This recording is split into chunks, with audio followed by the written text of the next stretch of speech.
Welcome into college football now. I am Harrison Graham. The coaching hot boards continue as Mario Cristobal has informed his team at Oregon that he will take the Miami Hurricanes job. He leaves Oregon for Miami after 4 seasons in Eugene, 4 good seasons, 35-13 record. Certainly a disappointing finish to this year, but he moves on to the Miami Hurricanes job. And now, if you're the Oregon Ducks, you need to move quickly with early signing day looming on December 15th in less than 10 days. But the craziest college football coaching carousel continues with yet another major program in Oregon becoming an open job in college football. It's been very entertaining, and we've had you guys covered for all of it. When it comes to Cristobal, I think it's as simple as this. He couldn't pass up going home. Cristobal grew up in Miami. He played for the University of Miami.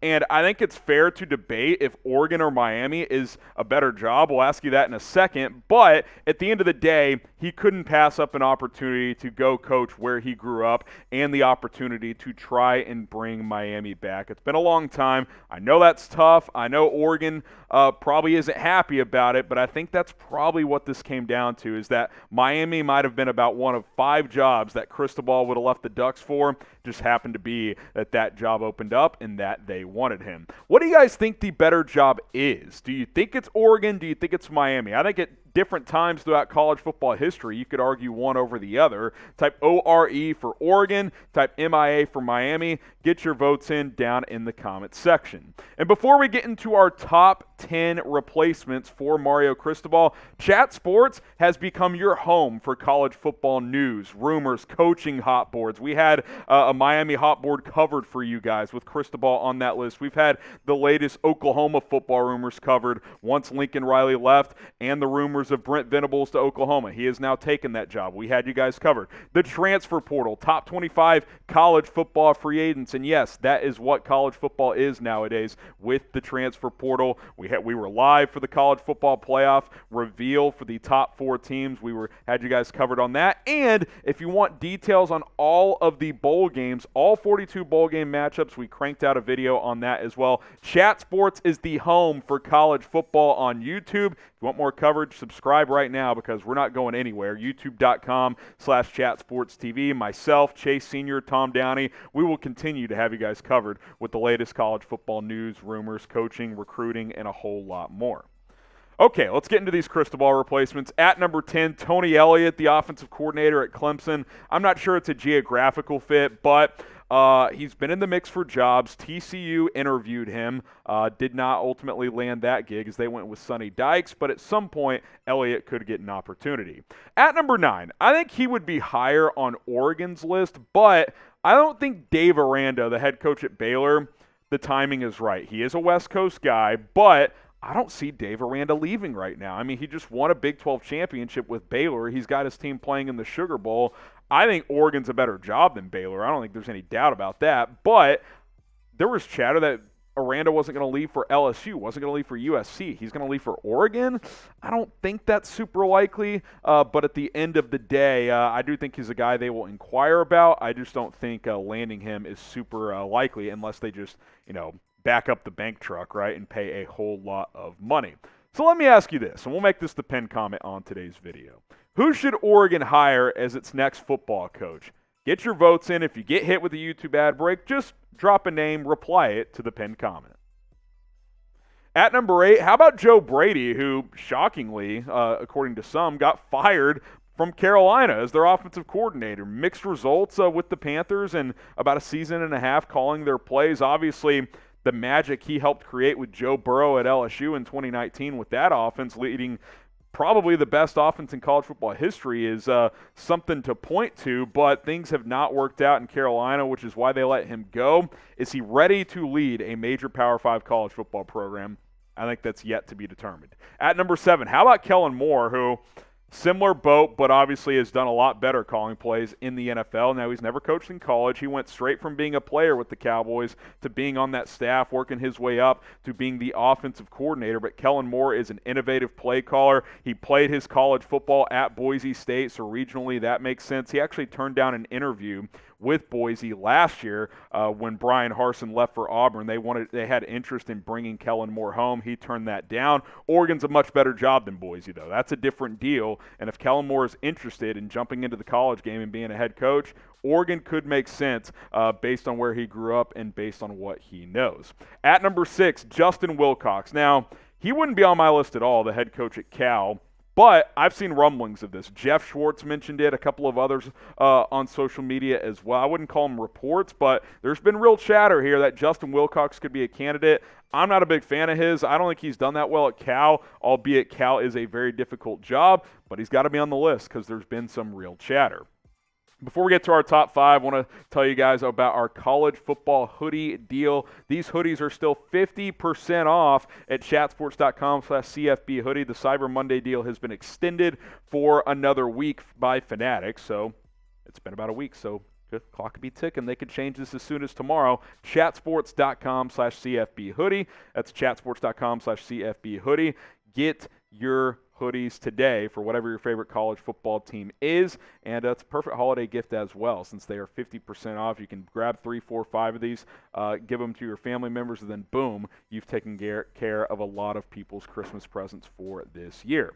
All right, top 5. Chris Petersen, and by the way, that link will be in the comments and in the description, chatsports.com/CFB hoodie. How about Chris Petersen? 5 might be a little rich. I think he should be higher in terms of like, if we could get this guy, go get him if you're Oregon. But does he want to coach again? I know TCU inquired about him. I'm sure other teams have in the last couple of years as well. But the thing about Chris Petersen, when he left Washington, he kind of left because he was basically tired. He needed a break. Now, if he's rejuvenated, Chris Petersen, you could argue, would be number 1 on this list. Great success at Boise. Great success at Oregon. Maybe great sex. I don't know. I don't know what's going on in his life. Kidding. Jokes aside. Point is, he's coaching the Pac-12. He's won the Pac-12. He's gone to the college football playoff at Washington. I think Oregon is a better job than Washington at this point in time. Who's to say he can't replicate that success for the Oregon Ducks? I love Chris Petersen as a coach. Does he want to coach again? That's very much a question that you would have to ask him. At number 4, how about Joe Moorhead, who was the offensive coordinator at Oregon the past couple of years? He did take the Akron job, but let's be honest. If Oregon comes calling, they'll pay whatever his small buyout would be at Akron and bring him home. I like Moorhead. I don't love him. At times his offenses annoy me. He does things where I'm like, that doesn't make sense. But he's a good play caller. He was a good OC at Penn State. Things didn't work out at Mississippi State, but I do wonder if that was a culture misfit. Oregon seemed to embrace him. He feels like a Pacific Northwest guy. So keep an eye on that. But just know he has taken the Akron job, so that certainly could throw a minor wrench into things. Are you mad at Mario Cristobal? Talking to you, Oregon fans specifically. Are you mad at him? Y for yes, N for no. Let me know in the comments. Look, when you have a chance to go home and make a bunch of money and bring the school back that you grew up cheering for and you played at, that's hard to turn down if you're Cristobal, but I can understand if you're frustrated. So let me know. Type Y for yes, type N for no. Top 3 here. Look, Matt Campbell, he always pops up on these lists, right? If he's going to take a job in this coaching cycle to be a better job than Iowa State, this kind of feels like the last one, right? Like if Oregon comes and goes and Campbell doesn't take it or he's not in the mix for it, then he's back at Iowa State for another year, which he's proven that he's very comfortable at doing so. He's making a good amount of money there. They will never fire him. His job security at Iowa State is extraordinary. I mean, he could be the Kirk Ferentz of Iowa State and coach there for 20 years. It would have to fall off a cliff for them to move on from Matt Campbell with the success he's had. But does he want to make that jump? Is Oregon the job for him? We'll have to wait and see if there's mutual interest. At number 2, Kaale Sataki, the head coach at BYU. I'm so impressed with this guy. What he did last year, guiding BYU to 10-1, 11-1, whatever it was with the shortened season with Zach Wilson. You're thinking, oh, Zach Wilson, number 2 overall pick, they're going to fall off a cliff this year. Nope, 10-2, another great season. A fringe team that had a fringe New Year's Six type of team. They didn't get a New Year's Six bowl bid, but they were in the mix to get one. He's done great there. Regionally, it makes sense. West Coast ties. I think he would be an excellent candidate. And then at number 1, it's got to be Chip Kelly, man. I want to see Oregon try to recreate the magic with Chip Kelly. I don't think he ever should have left. I think he would have won a national championship had he never left. that job. I think with Marcus Mariota, he would have won a national championship, not to take anything away from Mark Helfrich, but I think Chip Kelly, it's been a weird road for him since Oregon had some success with the Eagles. Then it didn't work out. Didn't work out in San Francisco, that's for sure. Started slow at UCLA, but over time, he got them to 8-4 this year. He hadn't been as great since he left Oregon, but can he recreate the magic in Eugene? I'm intrigued by it. I'd like to see it happen. I loved watching the Oregon Ducks when Chip Kelly was there. He is easily the best coach in the history of that program, at least in modern college football times. But hey, man, if you can bring him back, I think I would probably take the chance in doing so. So we'll ask you, we'll end the show on this. Should Oregon bring back Chip Kelly? Type 1 for yes, type 2 for no. I am all in on giving this another round if I am the Oregon Ducks. Get your votes in and stay tuned for more college football videos. We're going to go live later today probably as well, either at 5 o'clock Eastern or 6 o'clock Eastern. So stay tuned for that, and we'll see you next time here on Chat Sports.